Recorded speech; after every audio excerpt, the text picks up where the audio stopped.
Fall and pray. Fall and pray. Yeah, that's right. Fall and pray for your job, you son of a bitch. Because god damn it, this dude sucks at everything.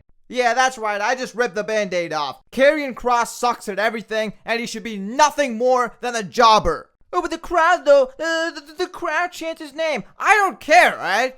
There's over jobbers. Jobbers can have crowd reactions too, alright? So I don't care if he gets crowd reactions. Because when you're that bad of a wrestler, you gotta look up the lights and do the job. Now I gotta admit, the members of the Kross cult had me convinced as well. They had brainwashed me as well. Because I was actually pushing for a Karrion Kross push not too long ago. I was brainwashed by that one promo he did as well. But then the bell rang, because obviously this is the professional wrestling business, and in the professional wrestling business, the bell has to ring. But okay, fine, we're going to talk about his in-ring stuff later in the video, alright? Because that's something that a lot of people for some reason don't care about, which I think is crazy, you know? But still, we're going to talk about it later. First, we're going to talk about the things that people are gassing up Karrion Kross for, and that's his mic skills, his storytelling ability, and I'm going to talk about why it's overrated as hell and does not deserve the glaze at all. Because let me ask you this, other than that one promo, and you know what promo I'm talking about,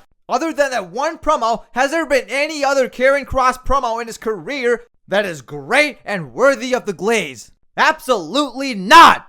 And people are gonna bring up some random social media promo and call it great. Wow. But okay, fine. Whatever. I know some of y'all are gonna say, well, you know, that was the only chance he got though. He never got a chance on TV, so he had to cut promos on social media. But okay, fine. Now that he's actually getting the chance, has he ever cut a good promo on television? Absolutely not. He has not. And that's because Karrion Kross is a one-trick pony. He figured out that one thing, the one thing that's gonna get people glazing him. And that's talking crap about WWE, the company, especially at a time like this, you know, where most fans hate the WWE and a lot of the stuff we're doing right now. So obviously, talking crap about WWE and raging against the system is gonna bring him adulation, and he knew that, and that's exactly what he did. He just did that one thing, and now people treat him like a god, and that's so ironic, because that's exactly what he spoke against in that promo. He talked about how WWE prioritizes viral moments over people that are actually working hard, the wrestlers that are actually working their asses off and are being good soldiers. Like, son of a bitch, that's exactly what you're doing! You are the one that's relying on that one viral moment. You are the one that's stealing opportunities from people, from good soldiers, quote unquote, because you got one viral moment. You want to speak against WWE using viral moments over actual hard-working superstars, but that's exactly what WWE is doing with you right now. Because let's just face the facts. You're not a good wrestler. You're not good in the ring. That's, you know, that's a fact at this point. There's no argument whatsoever.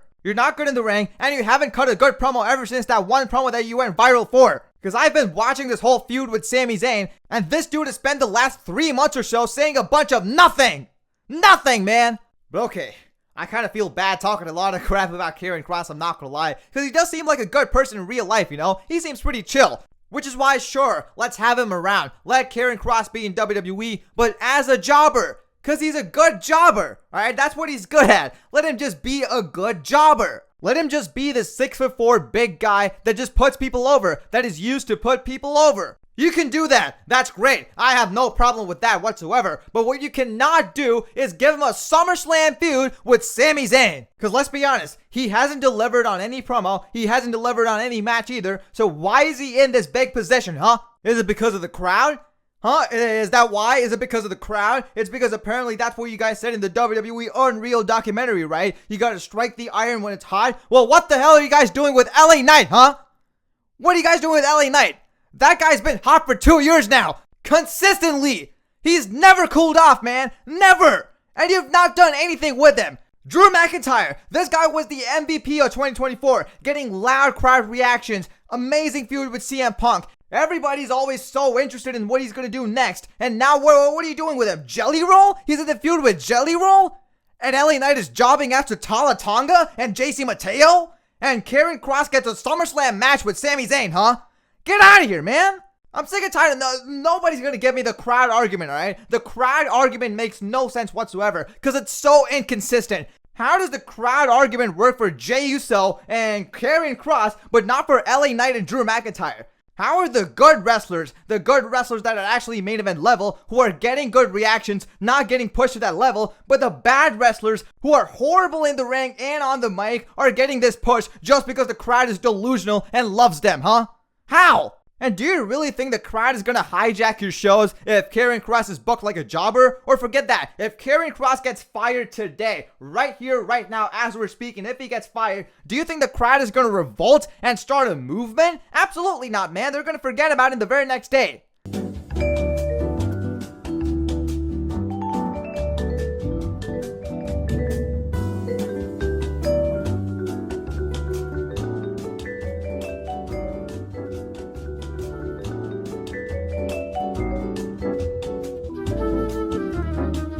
They are.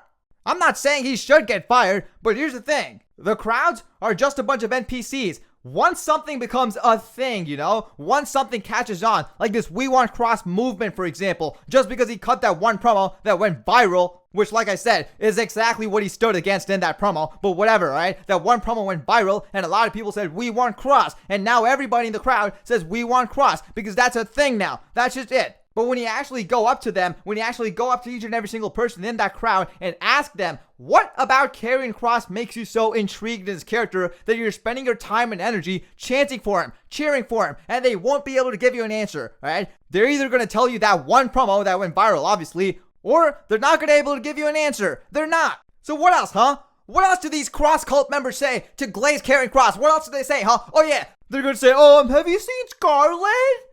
Yeah, guys, that's a real argument made by real human beings, by the way. Because apparently, a wrestler can be considered a good wrestler and be given opportunity after opportunity if their wife is hot. Wow! You see, that's all people glaze Karrion Kross for. One, it's the crowd. And like I said, the crowds are just a bunch of NPCs. Two, the mic skills. Like I said, overrated as hell. Because he's not got a good promo, and God knows how long. And three, they say that his wife is hot. Which is like, come on, man. Who is that even an argument? Like, get out of here, man. Get your gooner ass out of here. Which is why he's perfect as a jobber. That's the perfect role for him. He's a good jobber. He's 6'4", he looks strong. So him looking up the lights and jobbing for people you want to push would really put them over. That's the perfect role for Karrion Kross. Stop putting him in big programs and SummerSlam matches with Sami Zayn, where he's wasting Sami Zayn's time and wasting our time by giving us a trilogy of garbage matches. That's enough. He can be a jobber. And there's nothing wrong with that. There's nothing wrong with being a jobber. You're telling me that this dude gets to go to work with his hot wife and lie down and look up the lights for a living and make 6 figures for it? Like, damn, that's the life right there, man.